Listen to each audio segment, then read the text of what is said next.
사람이 식물처럼 숨을 내쉬는 것이나 가축이나 짐승처럼 호흡하는 것이나 감각기관들을 통해 인상들을 받아들이는 것이나 꼭두각시처럼 충동들의 조종당에 휘둘리는 것이나 집단을 이루어 살아가는 본능이나 음식을 섭취해서 자양분을 얻는 것은 우리가 소중히 여겨야 할 것들이 될 수 없다.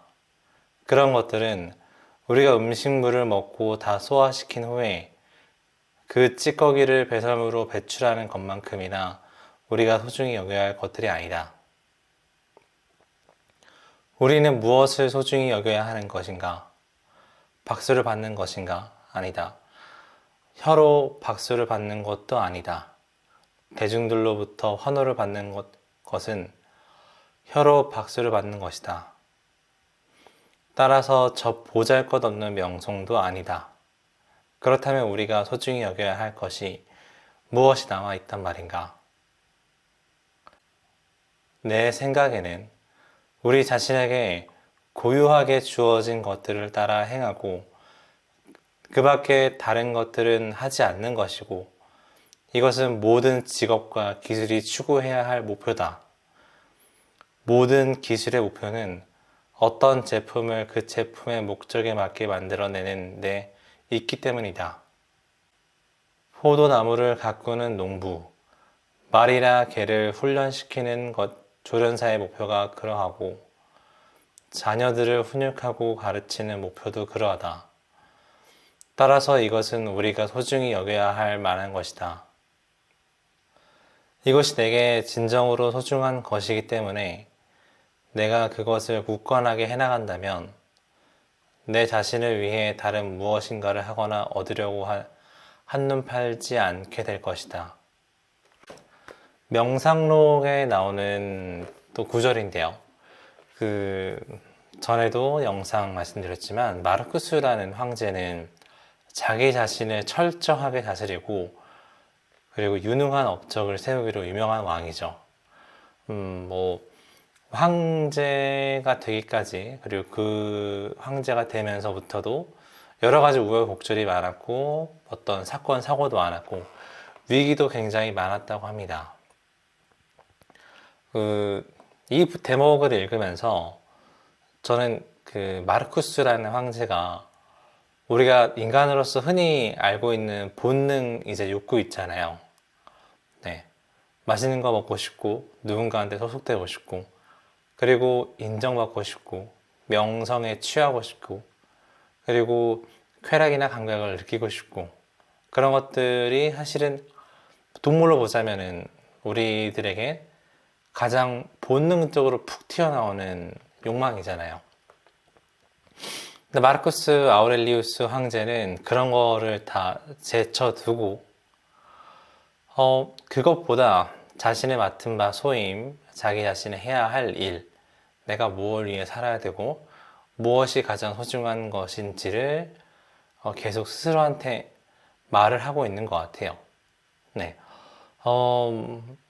책을 읽으면서 여러 가지 철학적인 이해하기 어려운 내용도 많지만 항상 이런 구절들이 저한테 되게 많이 눈에 띄었습니다. 황제가 된다고 해서 황제로서 사람들이 아첨하는 거라던가 박수 치는 걸 취하지 말고 공동체를 위한 일이라던가 본성에 따르는 이성, 그것에 따른 행동을 하라는 거, 오직 그것에만 충실하라는 것을 마르쿠스 황제는 스스로한테 늘 말하고 있습니다. 네. 그래서 되게 자기 자신을 다스리는데 이 명상록이라는 책이 되게 좋은 책인 것 같아요. 네. 어떤 위대한 일을 하는 업적을 한 사람들은 어떤 우리가 흔히 그런 동물적인 1차적인 욕구, 누군가한테 소속되거나 혹은 어떤 여론, 뉴스에 휘둘리거나 그리고 다른 사람을 비난하거나 그리고 쾌락에, 감각에 쉽게 노출되거나 즐기거나 그런 삶이 사실은 되게 익숙하고 우리들의 자연스러운 본능이잖아요. 나쁜 건 아니고 다만 어떤 그것보다 더 중요한 소임이 있고 가야 할 길이 있을 때 우리는 그것과 되게 많이 갈등하는 것 같습니다. 저로서도 이런 일을 할 때도 되게 많이 그런 걸 갈등했고,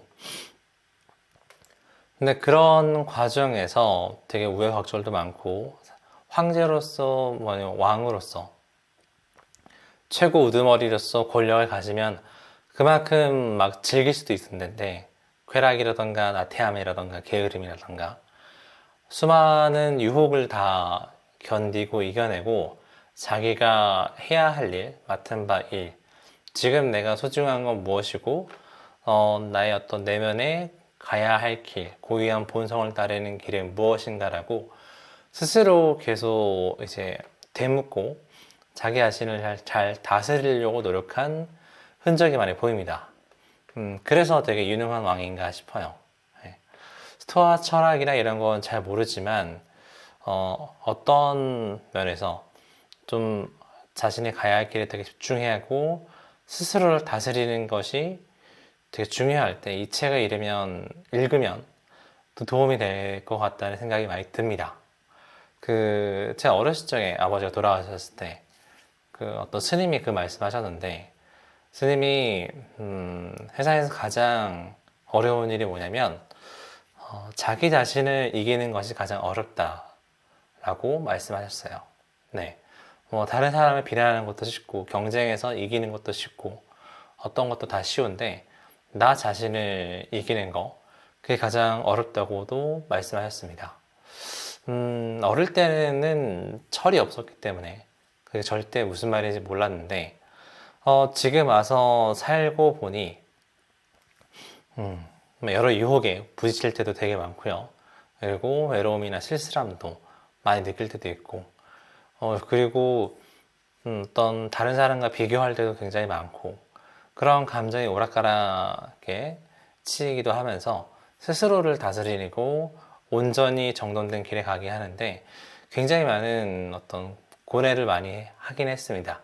제가 그런 관점에서 어떤 자기만의 길을 가고 자신의 일을 완성해야 될 때 이 책은 되게 좋은 것 같다라는 생각이 많이 듭니다. 네, 네. 물론 명상록이라는 책은 되게 자기 자신의 한 어떤 일기나 메시지들을 여러 구절을 한꺼번에 쓴 거라서 한 번 읽고 내용을 이해했다는 것은 너무 어렵고, 하지만 계속해서 반복해서 읽고 조금씩 읽고 하다 보면은 내가 현재 어떤 상태에 있고 나는 나를 참 어떤 면에서는 다스리지 못하고 있구나, 어떤 면에서는 뭔가 우울하다고 좀 투덜거리고 있구나, 어떤 면에서는 얘도 이렇게 사는데 이 사람도 이렇게 사는데 나도 내가 중요한 게 있다면 나를 바로잡아야겠구나 라는데 그런 생각이 많이 드는 도움이 되는 책입니다. 네, 자, 명상록이라는 책, 오늘 이 영상 두 번째 말씀드려봤는데 꼭 한번 읽어보시길 바라고요. 그리고 다음에 또 책 읽다가 좋은 책들이 있으면 또 영상으로 이렇게 말로써 한번 얘기 드려보겠습니다. 감사합니다.